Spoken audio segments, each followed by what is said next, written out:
Hi, my name is Dan, and I want to cover today's issues with critical thinking, empathy, and an open conversation.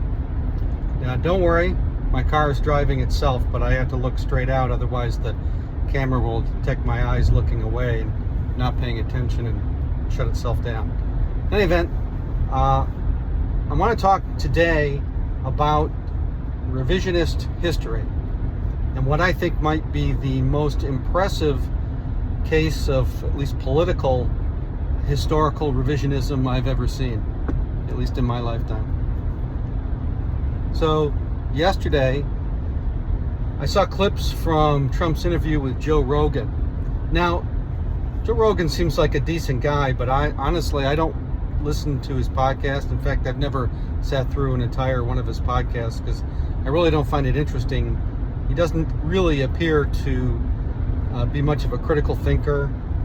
He doesn't push back on a lot of claims. He does a little bit, enough just to keep the conversation going, but he simply just isn't knowledgeable enough about most subjects to really push, and therefore I really don't find it very interesting, because the people that are on his podcast get to say things that, spew whatever it is that they want to spew without much pushback.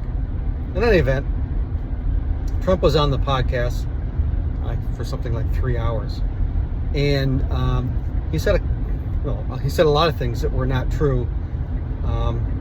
Some were just frankly silly. He lost his son, and the two of them suffered from melancholia. They didn't call it depression.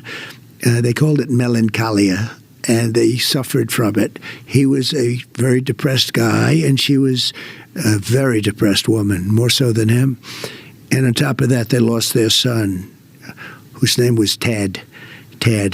And it was just seeing it in the little pictures, a little tiny picture. I mean, you can't see the details there. Little tiny, everything the way it was, a little tiny picture of Ted, who he lost, and it was devastating. But some have real consequence, and one that I think is probably the most successful bit of political, historical revisionism I've ever seen is what he calls the Russia hoax. Now, you probably remember down in 2016, there was a lot of concern about the Russians being involved in manipulating the election in order to try to get Trump elected. And to get to the bottom of what the Russians were doing and if there was any connection to the Trump campaign, Special Counsel Robert Mueller, former FBI director, was assigned to the task of investigating.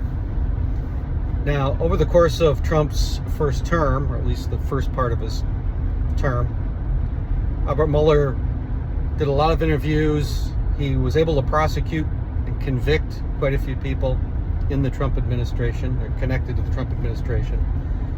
But ultimately, the report he put out did not find any what we call criminal conspiracy between the Trump organization and the Russians.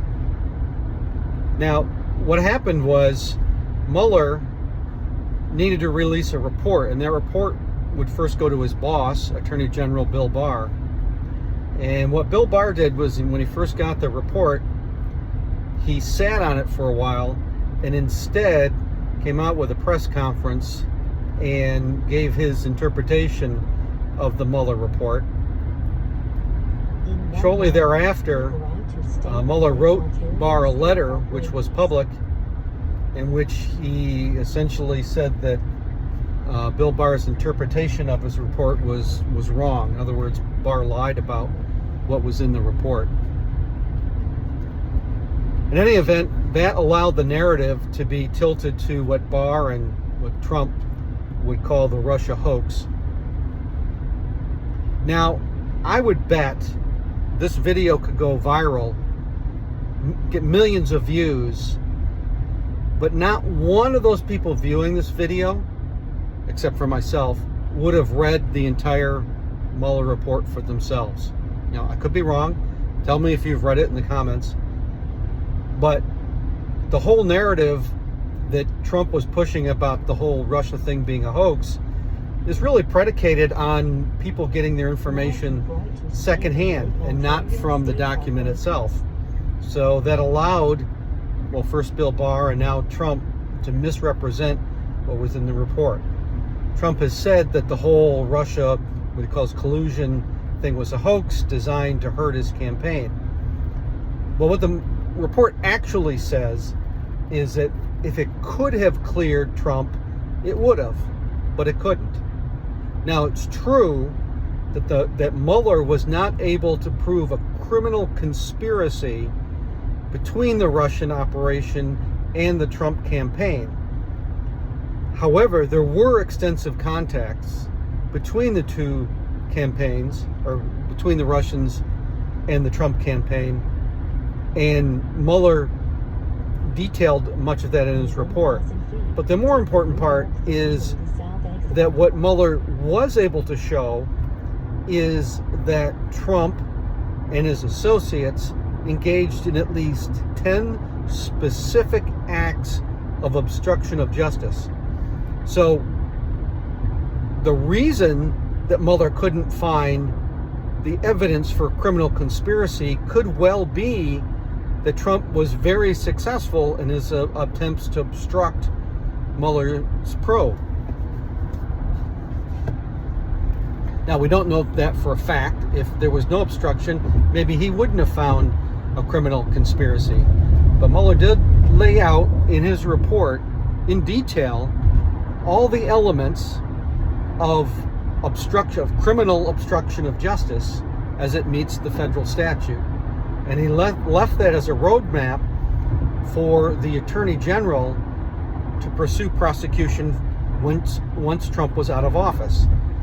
The problem is, of course, Attorney General Merrick Garland, who was the next Attorney General after Trump's turn, was so concerned with depoliticizing, that is, not wanting even the appearance of politics to be involved in the Justice Department, that he refused to take any action on Mueller's report, and it's since gone by the wayside. Meanwhile, Trump has been repeating this Russian collusion hoax to the point that not only do Trump supporters believe it was a total hoax, but a lot of Trump critics actually believe it was a hoax, where if you read the actual document, it's anything but that.